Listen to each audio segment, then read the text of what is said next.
Cookies right now, not counting glue bars and brownies and all these other stuff that she's doing. I'm sure your kids are gonna appreciate that. You know, when I did, we were thinking of how do we ship this stuff? Trudy, you're live? We're live? Yep. Okay, we're live, John. All right, we've got a few minutes before we get started.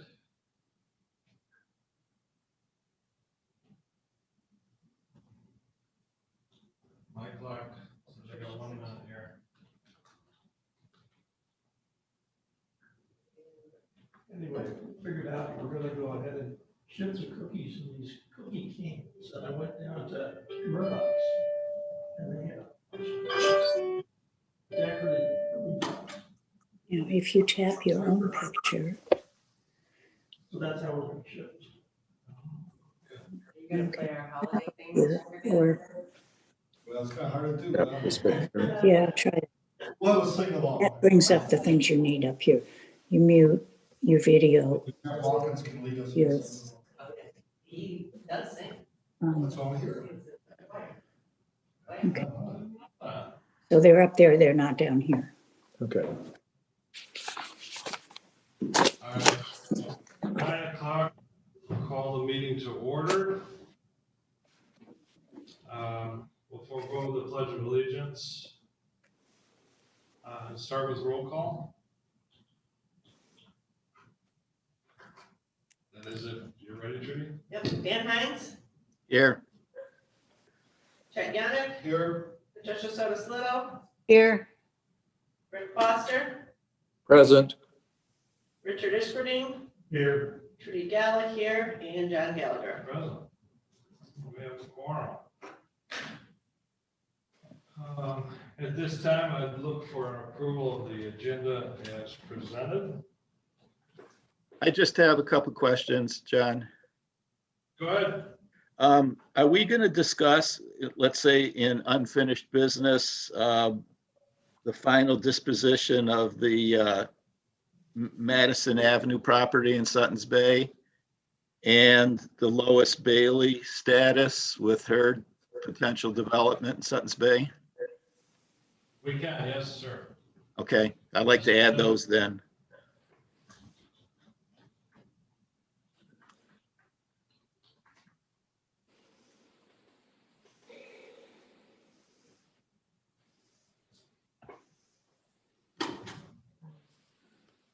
All right, so look for a motion to approve the agenda as amended. So moved. Moved and seconded. Any discussion? Call the question. All those in favor, raise your hand. Opposed, same. Motion passes. This time we open it up to public comment. And Chet, do we have a phone number? I did have. 231-256-8109. Morning, everybody. Morning.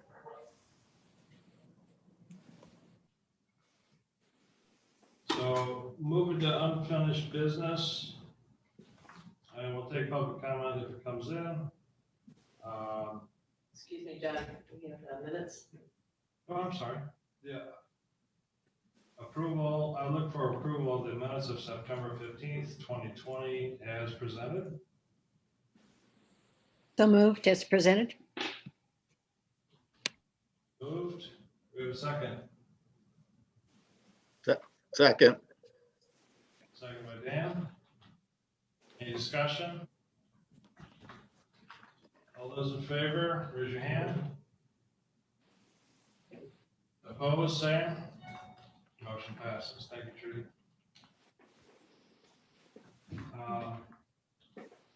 In unfinished business, to start off the discussion with Lois Bailey. Since our last meeting, I have not received any further correspondence or new information to present at this time. So Dan, is there anything specific that you would like to bring up or discuss? Well, just a status type of thing. She wanted us to set up a subcommittee, and I tried to table that because I didn't think that was something that the land bank should take the lead in. I mean, we can certainly be supportive or whatever, but I just wondered if that was going to be an ongoing thing that we've offered staff support to, and letting her know the ins and outs of how you go about finding out matters about the listing and that kind of thing. Not at this time. So I've got nothing to present, nothing to disclose. If Mrs. Bailey does reach out to me, I will bring it forward as an update in future meetings. Okay. I agree with Dan. I think that more presentation and more discussion from her point of view is necessary. And she should take the lead in this whole development with impact studies on environment, economic impact, infrastructure. She needs to go ahead and do more heavy lifting, I think, before we get involved. Agreed. So move to Madison Avenue. As three of our members are zooming in, you do not have the financials. Madison Avenue has been sold, and the funds have been transferred to the land bank. I will, after this meeting, send out a trial balance for this fiscal year. It'll show, I handed it up to everybody, but I didn't give myself one.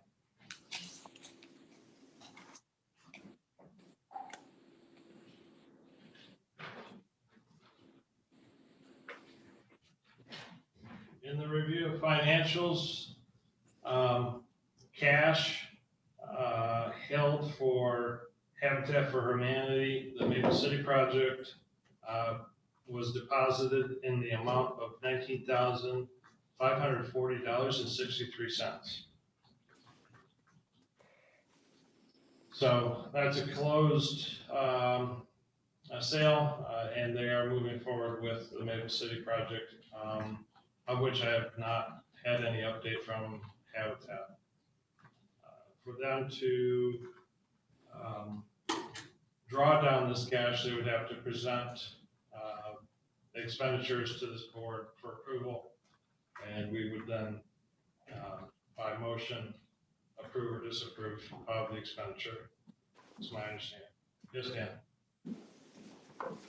Dan? I see that you are asking the county board to approve $75,000 to go to Habitat. Is that like a pass-through from the Grand Traverse Band? That has nothing to do with the land bank, does it? No, sir. It has nothing to do with the land bank. It is a grant application, 2% grant. Okay. That they have requested it. And the treasurer's office supported that request and presented it to the board, and they have passed it on.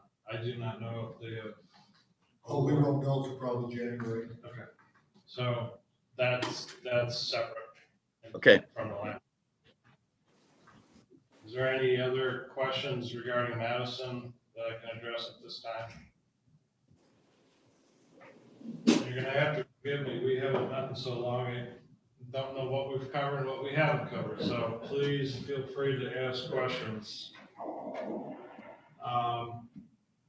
If we're done with unfinished business, I will move into the discussion action items. First of which is the homestretch Merrick Road.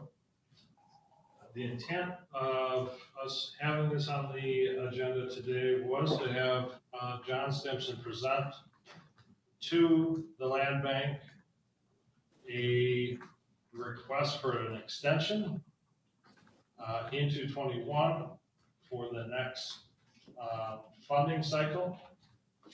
He notified Trudy and myself late last night that he is going to be on another meeting this morning and could not Zoom in or be in attendance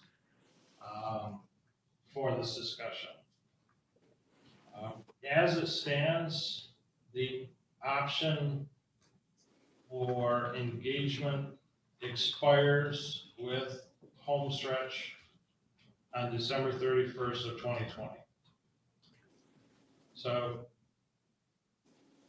the request would, from Homestretch would be to grant him another year, prospectively, for him to try to secure funding for the said project. I guess I will open the floor at this time for questions. John, I'd just like to add to that, Jonathan Stimpson's email to us was that he's on a call this morning with regard to funding for this particular project. So we won't know the outcome of that for some time, or what it might entail with regard to his application moving forward. That's correct. So again, it is an application process, so there is no guarantee that there'd even be funding available in 21, or if this project would be awarded. So John, help me out. Explain what would happen if we choose not to take any action or not renew it. His rights to develop the property would expire because of the lack of funding, and we would be open to different options. So we could look at options, or we could enter a dialogue with him also, right? Correct, correct. So at this time, it's my recommendation, we take no action, allow it to expire, and move forward with the agenda. Well, that's what my question was. There's no reason we have to take action, right? It does not disallow him from coming forward in January or February or March, whatever. I mean, he's had quite a few months to work on This this. is correct. This is So- correct. John, help me out on this. We have documents in the agenda packet today, similar to what we've looked at in the past. Was he asking for these documents to be executed today, or was he asking for an extension? His intent was an extension.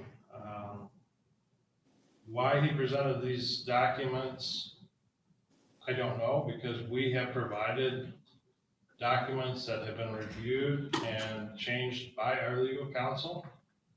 These documents have not been reviewed by legal counsel, so there would be no action to be taken today anyhow, because there's no confirmation that these are good documents for us to sign. Again, I say we take no action and move on down. And the property has never been cleaned up, has it?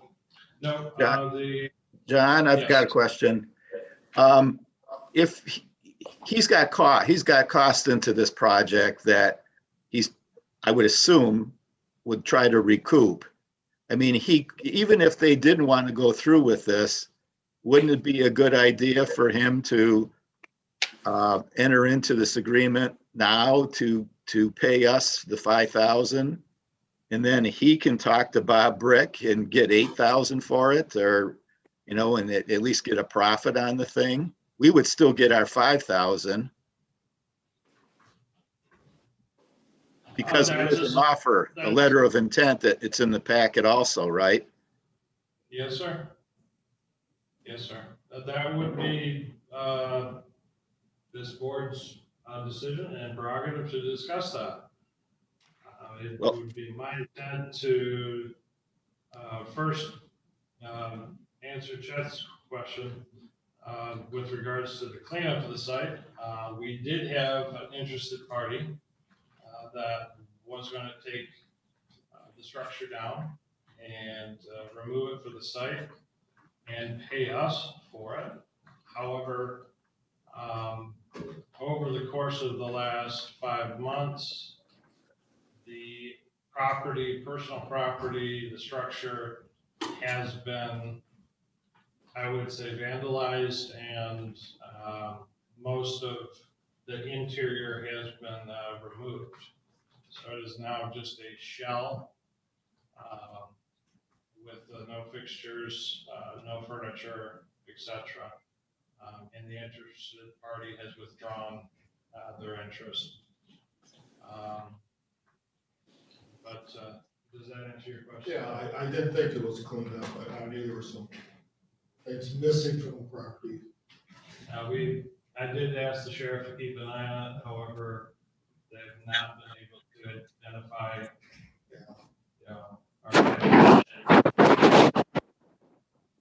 Not surprising. Since Jonathan is not here and he can't go through what he's working on with us or give us further steps, I'm more of a mind to just let this go. We do have an agreement with him through the end of the year that needs to expire, I believe, before we do anything else with this property. correct. And he can always come back to us in January, or even submit something before the end of the year, explaining it a little bit more, perhaps explaining what happened on his phone call today, if there's funding opportunities and Yep. so forth. And we could take this up in January. And not only that, but allow us time to have the documents reviewed by corporate counsel so that we can actually make a decision on the proposal. And so you're saying the documents he provided, which are in the packet, are not the ones that we had reviewed last time. There's additional changes in there. Correct. Yeah, I don't like that. Okay. So without corporate counsel's review and without further explanation, I think it would be in the best interest of the land bank to allow him to present at a future date a new proposal based on 2021 funding. Do we even need to take any action on this then, since we already have an agreement with him through the end of this year? No, we do not. Good. Okay. So if there's no further, yes, ma'am. No, I was just going to ask the question Trudy just did. Did we need a motion? And I didn't think so. I'm in agreement. I think we let this extension go and then address it at the first of the year if he is still interested in doing so. All right. Any other comments? Dan? So what about this letter of intent? What are your thoughts on it? Done with Brick. home stretch, we'll move to the letter of intent. All right with everyone? Yeah. All right, so in your packet, you have received an unsolicited letter of intent for acquisition of Merrick Road property, the same property that Homestretch is proposing to develop. In the letter of intent,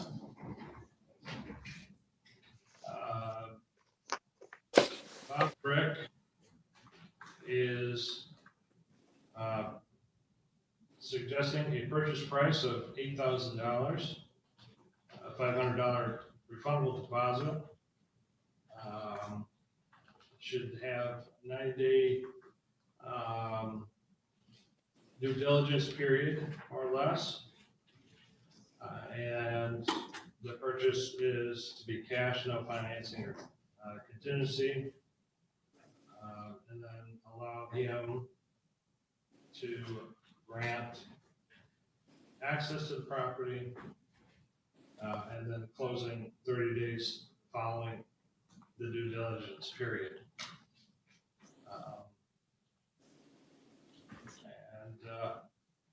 So this was presented to me.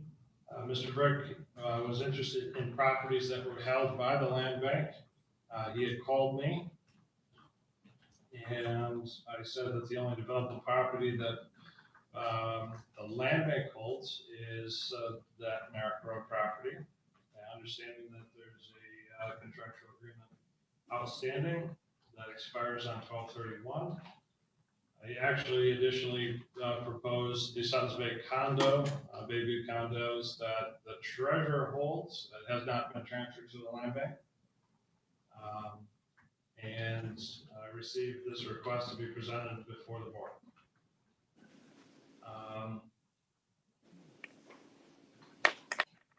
This really puts us at a pivot point on, I guess, what the intent of this board has for the Merrick Road. If we, one, work with Mr. Stimson and I'll grant him an additional year, there is no guarantee that we'll actually get funding. It is subject to approval and an application process. Whereas the proposed idea of selling the property would put it back on the tax roll, and the land bank would be compensated for said sale. Now, how that transpires, whether we engage with this LOI, if we counter, or if we do an RFP for an MLS listing, that is up to this board to decide. And it does not have to be today, but nonetheless. Well, let me share my views, and I have a lot of respect for Mr. Brick, but I think it'd be very unethical of us to accept an offer. We have not made any decision how we're going to go forward. There are probably many real estate agents and private individuals that would be interested in this property. And for $8,000. Yes, yeah. So I strongly feel we do not accept this letter from Mr. Brick. We need to have a discussion with, as you stated, John, correctly, what our intent with the property is. If we do make a decision to go forward and sell it, we should market it and give everyone an opportunity to bid on the property. We could go for a set price, we could accept bids, we can go forward, but to have one individual make an offer on a piece of property that the public is not aware is for sale, I don't think it's in our best interest. Any other comments regarding in support or against Mr. Janik's? Yes. Patricia? Mr. Chairman, I also think that, we have to consider what our mission is here. And I think what we're trying to do is influence additional workforce and family affordable housing.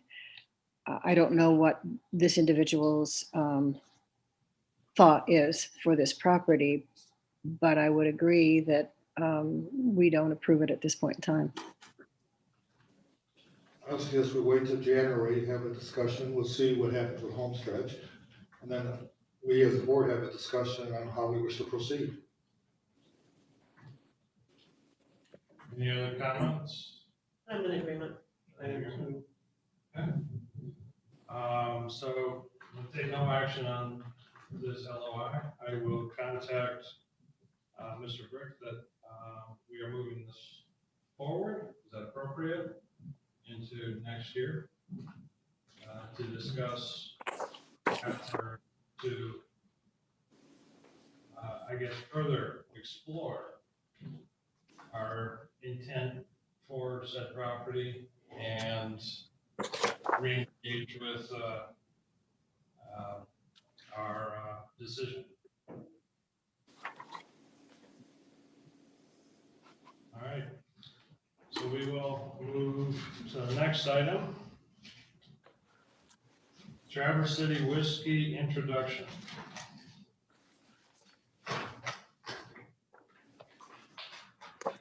Mr. Hawkins has signed an engagement letter with TC Whiskey. Is that correct, Jeff? That is correct. My intent was that because of the scope of the project, that this could be presented at this meeting. I know you had questions as to the reasoning of why this was on the agenda.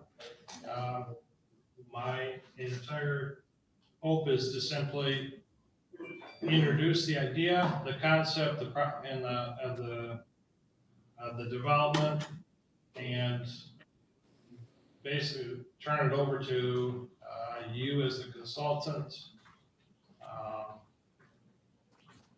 for further insight. Has everybody been able to review the, I guess, PowerPoint that was presented by Traverse City Whiskey?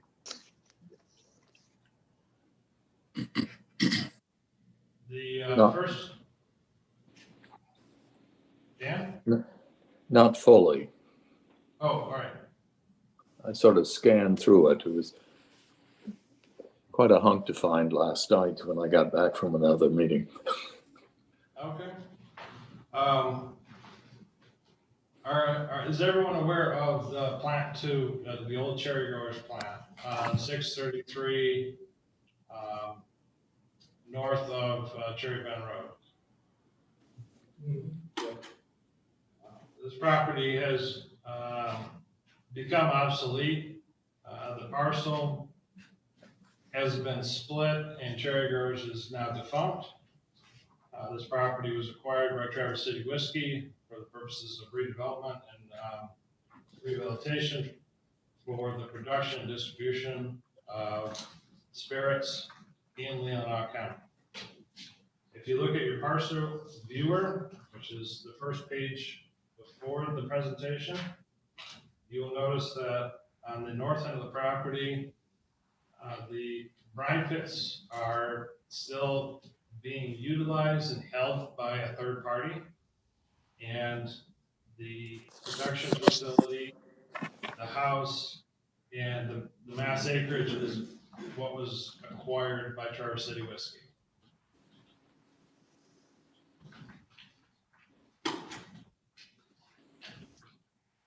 I'm not going to go through page by page here.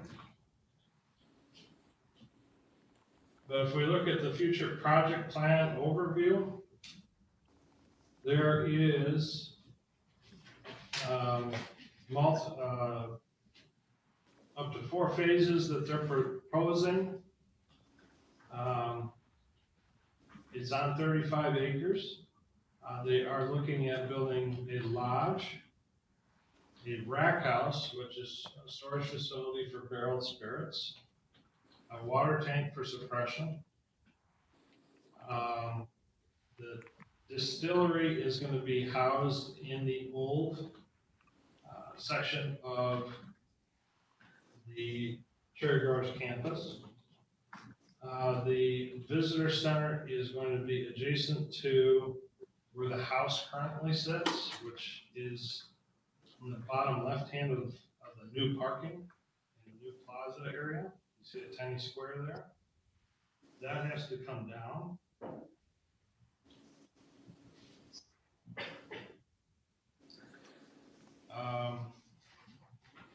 Let's skip to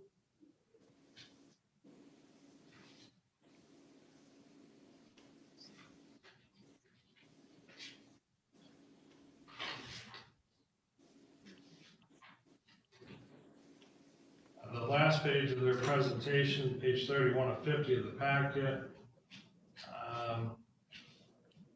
Basically, there's an existing 35,000 square foot building that is blighted for all intents and purposes.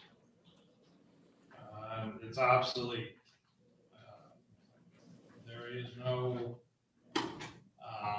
current market or use for the property. The cherry industry, as I can speak firsthand, has had to change its distribution to different producers because of the bankruptcy of Cherry Growers and that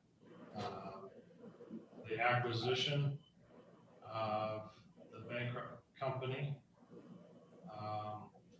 that are no longer utilizing this plant. We are moving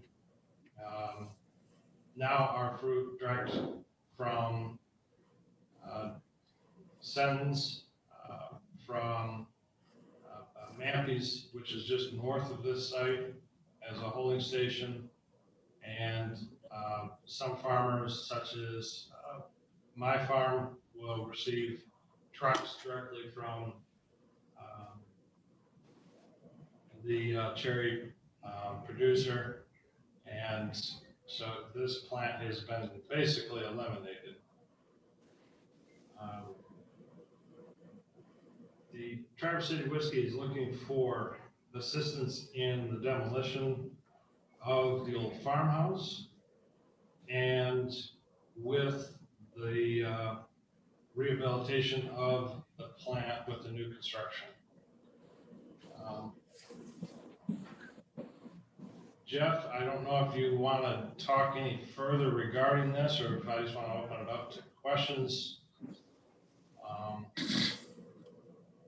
The intent for TC Whiskey is to present a proposal at some future date that the land bank engages with them. The scope and breadth is unknown at this time. And Jeff, you're just, I mean, the ink is not even dry on the contract with you. So, but you are familiar with. Yeah, I'm happy to say a few things. As you indicated, John, we've been, as you have, been working with Chris Frederickson at TC Whiskey basically to try to find the time when they're ready to roll, and now they're ready to move forward.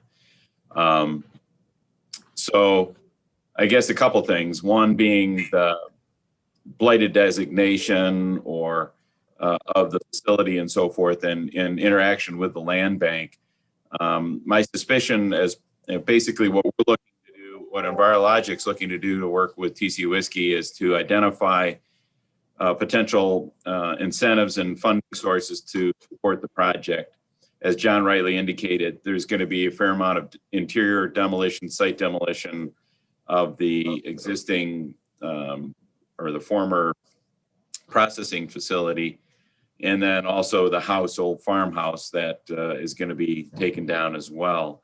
But probably of even more significance are some of the needs related to infrastructure. And I know that there's some discussion about high pressure gas or getting gas to it, natural gas, as well as potentially sewerage. We're looking into that as well from the area, from Elmwood Township. So why the land bank? I guess the other thing would be we would be coming forward likely to the Brownfield Authority as well. So it would be a collaborative effort there, because the Brownfield Authority obviously would allow the tax increment financing through a brownfield plan to cover some of these eligible costs. The relationship with the land bank potentially would allow us to expand our eligible activities under the brownfield plan, those being site preparation and infrastructure improvements for the facility, because those normally are only allowed in a core community. And basically, Leelanau County does not have any core communities. But if we work with the land bank, we can not designate it as a core community, but when the land bank's involved, we can expand those eligible activities through the brownfield plan. So that's one of the things that we'll be looking at, in addition to others. So my suspicion would be in the very near future that we will be putting an application together for the Brownfield Authority, and then obviously also providing information to the land bank and trying to find how that relationship can be structured for us to take advantage of some of those resources. Based on my understanding and conversations with the owners, this is now on the front burner. And I know there's a possibility, I think we're trying to look at possible shovels in the ground by spring. So things are slated to move fairly quickly. And as everybody knows, when we're putting brownfield plans together and those types of things, it takes a little bit of time for us to put the plan together, get it before the appropriate local units of government. And in this case, the Brownfield Authority, the Board of Commissioners, and then also the Land Bank Authority. So we've got some work to do to schedule through everybody's meeting schedules and agendas. That's about all I can tell you right now. No, and I appreciate that. It's the exact insight that I was hoping for. for reference, I mean, over the last 18 months, I've met with the owners, Trudy and I have met with the owners. I brought Jim Tischler, which is the assistant director for the Michigan Land Banks. We met with Traverse City Whiskey, and Jeff, I believe you were at one of the meetings as well. So this has been an ongoing discussion for at least 18 months. Mhm. The land bank involvement prospectively could look similar to what we did with Reach in regards to taking possession or becoming co-owners of said property in order to get the blight designation and enable some of these opportunities to come into fruition. Again, this presentation today is not for action, but for simply informational purposes. And my goal is that by January at our next meeting, that if there are concerns that this body has or questions, that Jeff would be prepared to address those if required, and we would be able to assist in their time frame of trying to get a shovel in the ground by the spring, which is very, very Aggressive. I haven't seen government work that fast, but you never know. You never know. So I'll open the floor, I guess, and see if there is any questions regarding it. But at this time, it's informational for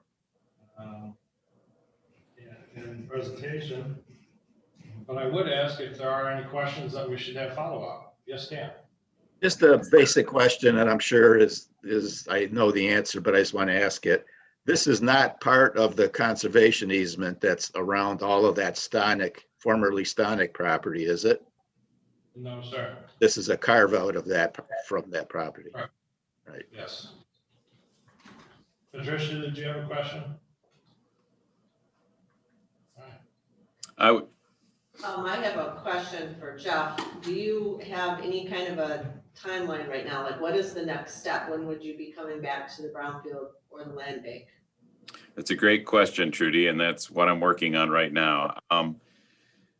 Over the next few weeks, my plan is to hopefully have a timeline together with respect to the different incentives that we're pursuing. And I'd hope to be able to share that with you folks here, beginning of next month. So we can kind of look at, how we can fit this into the various meeting schedules and so forth to get the approvals that are needed. So I don't have a timeline yet, haven't even gotten that far yet from a standpoint of part of it too, is we're looking at what other incentives, one other incentive that, we may be working with MBDC on, Michigan Economic Development Corporation.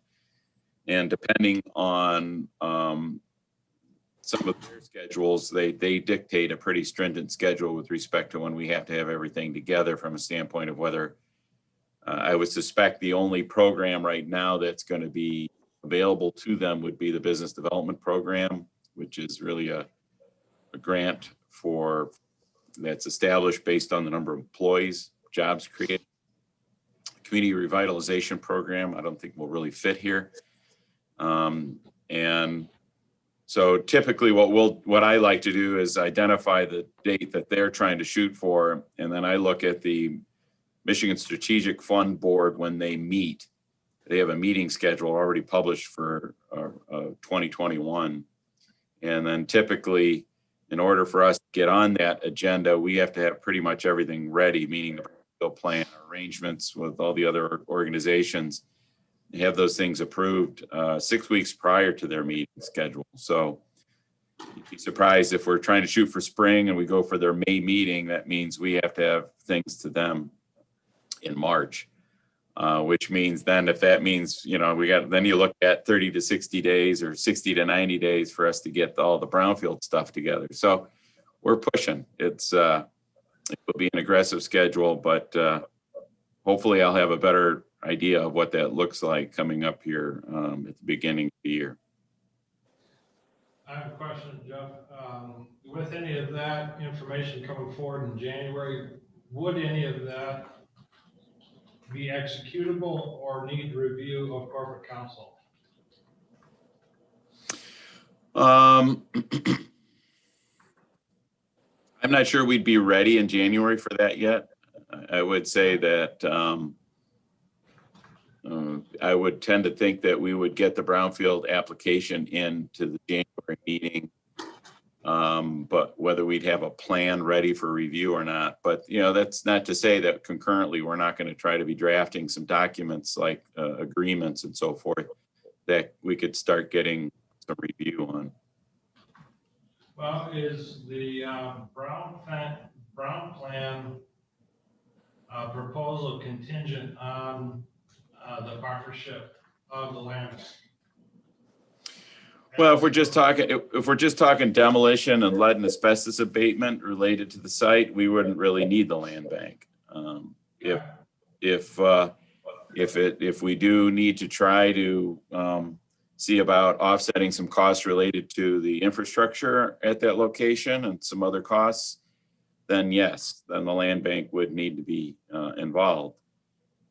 Keep in mind, there's different players. The state, particularly through MEDC, isn't always necessarily excited about the land bank in this type of an arrangement. So we're going to have to look at what makes the most sense from a standpoint of being able to structure a project that allows them to put their resources towards improving that property and really, getting the rubber to hit the road from a standpoint of creating jobs and starting to operate out of that facility and helping improve that area. So we'll have to see which program seems to make the most sense. Have you had an opportunity lately to just reach out to Jeff Huntington at the State Land Bank to see if there are funds available that we should be pursuing? I have not had a chance to even do that yet, but it's on my list. Basically, I'm gonna be creating a incentive matrix that includes the various entities that we're going to approach with the intent of having some of those preliminary conversations and getting them in line as to which ones we need to apply to and provide a basic information packet. I mean, MEDC is on the top of my list, as well as the Land Bank and the Brownfield Authority. And as far as the State Land Bank, that's another possibility as well. I think the challenge with I wouldn't say with the State Land Bank, but some of the other programs too, is that, it's going to be interesting to see, since this is a phased project, are we ready to really present all phases yet? Or, are we going to work through it for at least the first couple phases, depending on how this thing goes. So that's something we're going to have to look at, because there's going to need to be some commitment in that regard. Would there be anything that the land bank body can do to assist in expediting this presentation? Or well, the only thing I would say is that we may find that if we're trying to meet certain meeting schedules, it would be appropriate for us to perhaps ask for a special meeting so we may have to have it when doesn't fall in your normally regularly scheduled meeting dates because of the other local units of government and entities that we have to meet with. So if we want to compress that timeline, we may ask if we have all our information together that we see if we can't get some special meetings to address some of these things so that we can move it forward quicker. Is there any questions? Oh, I just had a question. Could you tell me where the prosecutor's office is? Yeah, Sorry. Trudy, any I was just wondering if the township is aware of this, if they had a presentation or anything on this yet. If you're moving forward with the brownfield plan, they obviously have to be involved at some point, so I'm just wondering if this has been brought up to them yet. I personally know that they have been before, the township. I don't know if they've been very specific. I think originally, what I recall is that they were presenting language for an ordinance specific for distilleries because the current township ordinance does not have one. And so that was what was being presented when I was at the meeting. I have not had formal communication with them yet, but that's definitely something we'll want to do.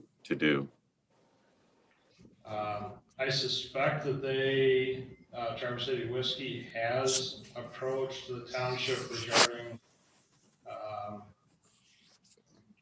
an industrial facilities tax.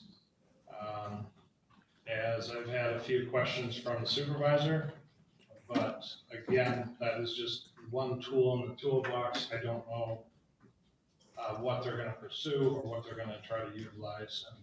And now that they've got Envirologic, I will probably hear more from them. Well, John, Trudy, that makes a really great point because it's going to be when the, we'll definitely want to inform the township, but I think there will be a need for a formal inquiry from the county brownfield development authority to the local unit of government so that we can make sure that we're not hitting any snags of folks that aren't, that we want to make sure the township's on board so that the brownfield authority feels free to move forward and the county feels free to move forward with respect to supporting the various incentives that we're talking about. And we're going to have to also work with the assessor and others to evaluate what the future value is going to be, future taxable value is going to be, so that we can put a tax increment model together to show what that's going to look like for everybody from a standpoint of reimbursing eligible costs and the timeframes behind that. So we've got a lot to do to get the information that we need and get everybody's support. May I ask a transparency question? As a negotiating piece, would it be prudent for TC Whiskey to pursue a brownfield and then engage with the land bank for the purposes of establishing and retaining the base value for the tax increment financing so that the township is not adversely affected by that reduction in taxable value during a partnership or equity position in ownership? Yeah, that's a good point. I mean, in the projects that I've done in the past with respect to this type of relationship, and based on a previous Attorney General's opinion on the use of the land bank for this type of a project, it would not be my recommendation to zero out the taxable value of the property on a base value perspective. And frankly, just the sheer nature of the transaction between the land bank and the brownfield authority and the developer or owner of the property, it's really an in and an out. The duration of the land bank holding it, from my perspective, is weeks and months, not years. And so typically, I mean, zeroing out that tax base, the land bank would have to hold it across a year end anyways for that new value to establish. And I don't perceive that happening. So my feeling would be is that at the time the brownfield plan is going to be adopted, that would be the time at which it would, the land bank would have some indicia of ownership associated with it, whether that's an escrow arrangement or some other form of transfer of deed. And then once that brownfield plan has been adopted, it rolls right back out and is not maintained. It's really a function of when the brownfield plan is approved, at least from my perspective. We have the authority or power to request the township to not zero it out, or as part of the conditional execution of the project, we can state that it will not be zeroed out? Is that Correct. what you're? Okay. That's what that'd be my recommendation. I mean, it's always great to try to, have the greatest increments you can, but I also feel that from the Attorney General's position, it was, you don't want to do this to avoid paying taxes. That's not the intent. Well, and the perception of the local and county government in negotiating a brownfield plan on such a large project. I think Correct. would be advantageous. Correct. And I suspect, depending on how comfortable, and here again, this is really, we're way ahead, the horse is way ahead of the cart right now, but the cart's way ahead of the horse, but we need to understand exactly how far out TC Whiskey is willing to include their anticipated investment on the other phases of the project. And so, one of the questions we'll have to really have a discussion on is when we put the brownfield plan together, are we going to include the anticipated investment and revenue stream that would come from that, from the other phases of the project? Are we ready for that yet? My suspicion is no, because I suspect it's going to be predicated on, the economy. It's going to be predicated on how well their business is going and so on and so forth as to whether they expand it. And really from that perspective, I can only, I can phase a brownfield plan out for over 5 years. And that's going to be the question I'll have for our client is how long out do you view this to occur? And then similarly, the other thing that we can always do, and to go back, I think, to your question or your comment about keeping the locals comfortable with how a brownfield plan is going to be approached, we can always and would anticipate that we would come back in and we can amend the brownfield plan as the phases come into play to accommodate that. Now, again, we got to. More attractive to the local units. What's that? It would be more attractive to the local units in a phased progression.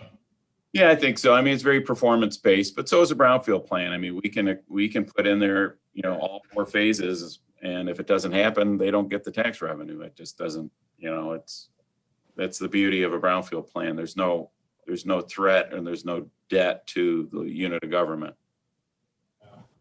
Thank you. I will yield all questions regarding TC Whiskey until we get a further update. Any other of the members have any questions or comments before we move on?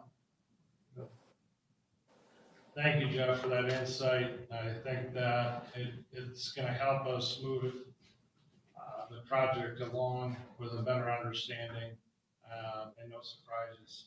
So I appreciate your time. No problem. My pleasure.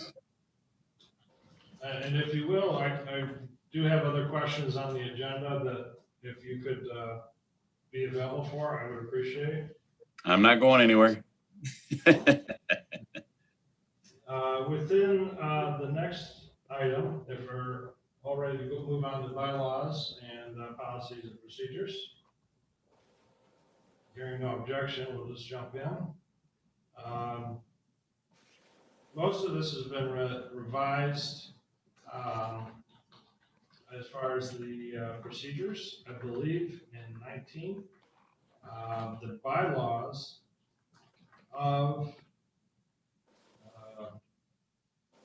the county here, land bank, was last amended in January 19th of 2016. A few questions that I open is in the chat, can we answer, or Trudy, Do we have to amend bylaws or any of these policies and procedures to enable video meetings for future use? Yes, that's a good question. Because according to the revisions of the Open Meeting Act, we have the right to have remote meetings. That does expire though December 31st. We can proceed after December 31st if the County Board of Commissioners passes a resolution declaring a state of emergency in Leelanau County.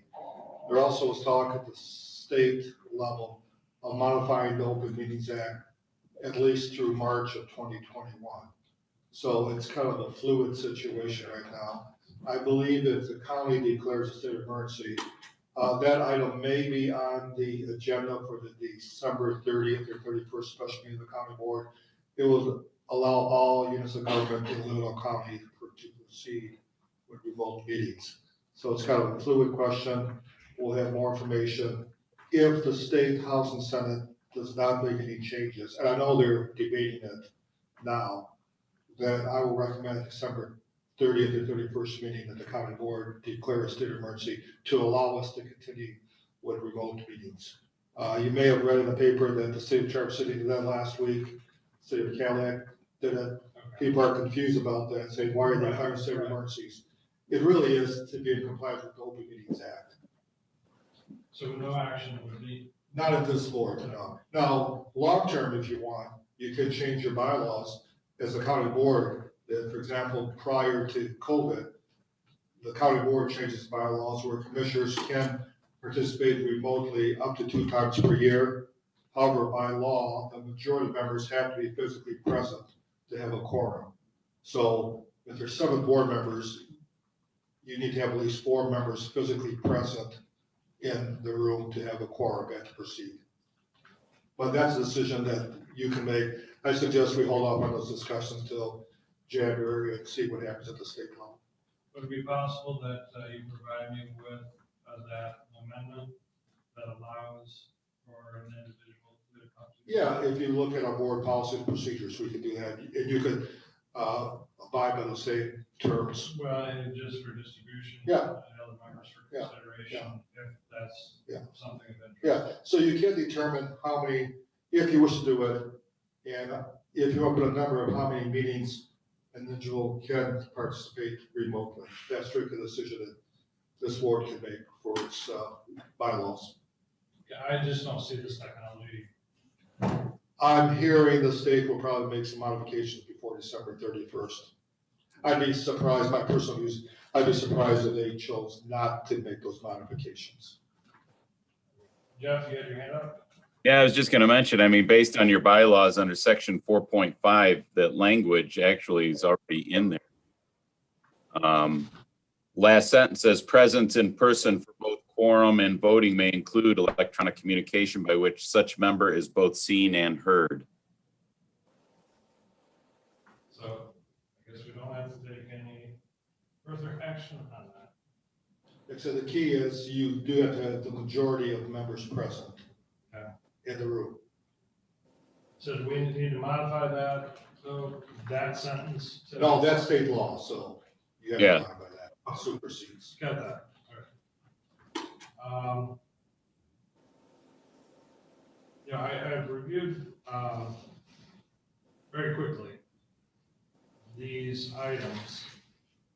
And one of the questions that I had for Jeff, and I don't think that we have an answer yet, is how are we going to proceed as a body with the changes coming down regarding tax foreclosures?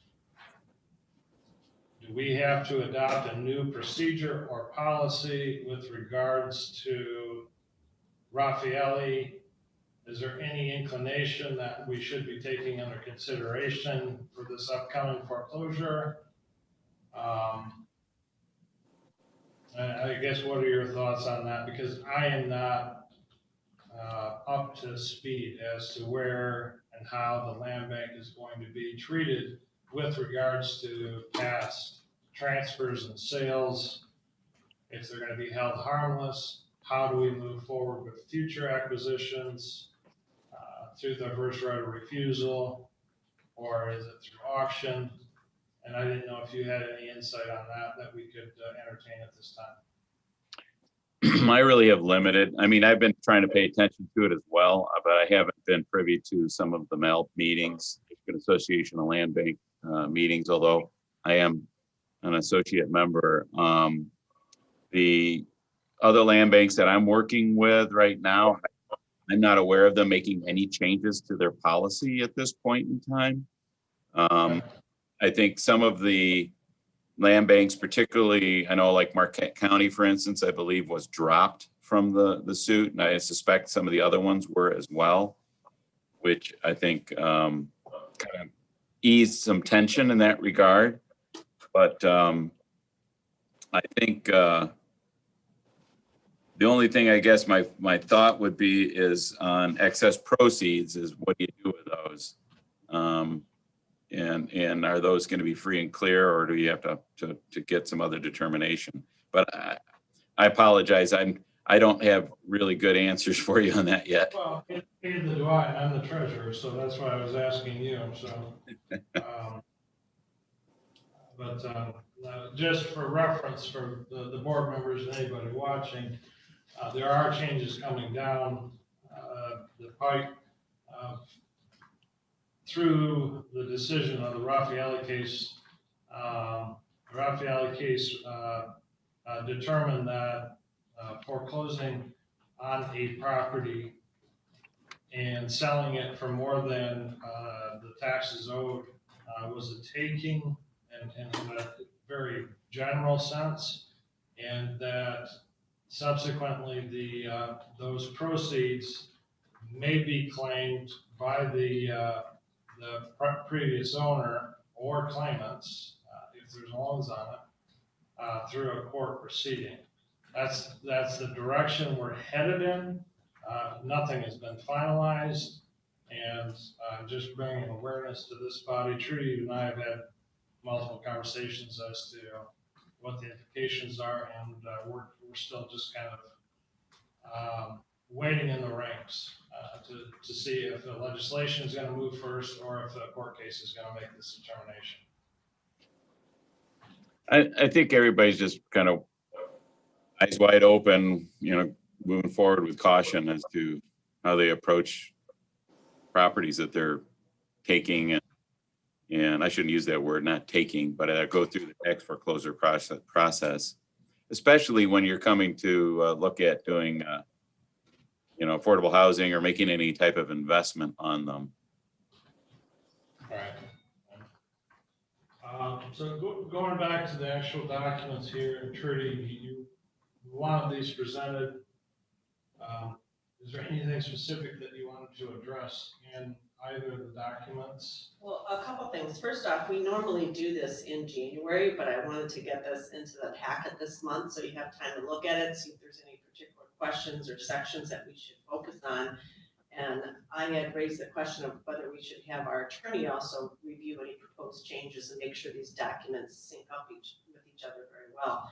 One of the things that struck me, and I think it came from the original document, the second document, Policies and Procedures, I believe it came from the original document that we worked on with Michigan Association of Counties. I think it came from larger counties, because in here it talks about acquisition and disposition of property and gives authority to the chair for acquiring or disposing of properties up to $100,000. So with the exception of one piece, that log home piece down in Bingham Township, all of the properties that we have dealt with, according to our policies and procedures, could have been dealt with by the chairman. I think that's a lot on one person's shoulder, especially if we ever get questioned on how we acquired or sold properties. And I would like to see that section change so that it reflects what we're doing, is that we're bringing it before this whole body, and this whole body is making a determination. I'm perfectly fine with that. Do you have a recommendation, or if this body wants to open a discussion regarding that? I don't have proposed word changes right now, but I do think that those two sections need to be looked at again and, just cleaned up a little bit. I'm in agreement. And one other thing on our mission statement, we typically look at this every couple of years. I don't know how other members feel, but in the mission statement, which was on page 42 of your agenda packet, it's under section A, mission statement. I'm not so sure this applies to Leelanau County anymore, because in the third line, we talk about acquiring and redeveloping undervalued properties to support workforce housing and economic development.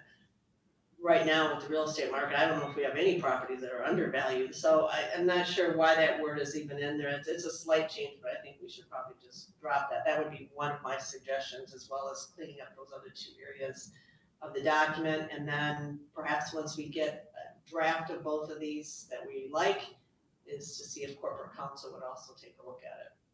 So All make right, sure we've so- got everything clean. Then I'll task everyone to please review these policies, procedures, and January, I will bring it forward and add it to the agenda for discussion and review of any proposed changes, and then subsequently look for the approval to present it before corporate counsel for review. Is there any other questions or comments regarding that? It would be helpful, I think, John, if perhaps members could send me suggested changes and I could get it into a document for January. So, Let's do that. If there are questions or proposed changes, have all those sent to Trudy for review. I think January 8th is Friday. I don't have my calendar in front of me. If that works for everyone to get in comments by January 8th, that gives me time to prepare a mocked up copy that would go into the agenda packet then. Now, may I ask for clarification? Are you looking to remove the section for the chair entirely, No, or just no. I think we- reduce it to a reasonable? Yeah, I think we revised that. I agree. 100,000 is quite a bit of money. And, as you know, I've always brought everything before this board, but I may not always be here. So I think that that's something to get addressed as part of succession planning. All right. Well, that's it for the agenda. Thought I had something for other business. Oh, January, under other business. Could we also each maybe put together a list of goals to submit to Trudy by January 8th, 21, for consideration for the 21 fiscal year? That's one thing that, the county board does annually, and Chet, kind of follows up throughout the year on how the progression is on these goals. I think to hold ourselves accountable and to keep us focused, I think setting a few goals would be prudent. I know that I'll be presenting a few suggestions, and if you guys have any, I'll filter them through Ms. Gallant and have them for consideration in January. Any objection to that?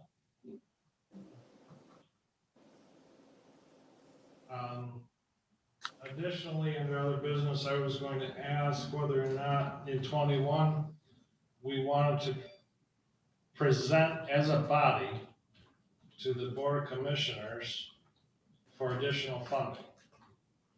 The state has tightened its belt as far as grants available for remediation, demolition, so on and so forth. And the land bank could use additional funding for the purpose of either acquisition, demolition,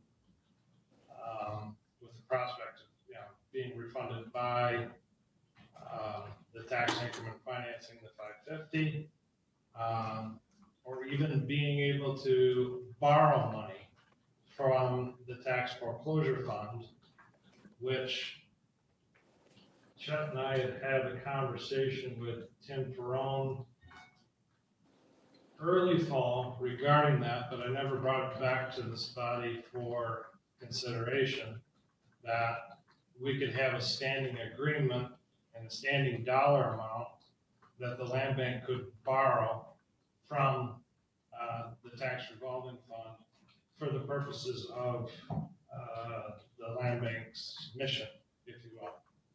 And I didn't know if that's something that should be pursued or engaged, and I'm gonna add that as a discussion item in January for consideration. Is there anything else that we should be adding to the January meeting?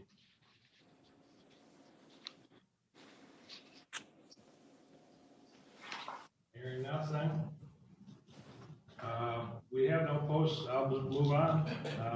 No post audit or claims and accounts. Do we have any correspondence or communication items from anybody? Public comments? I'll check the phone number. 231-256-8109. Take public comment if it comes in. Member comments? Is Jeff Hawkins gonna sing for us today for Christmas? Hawkins?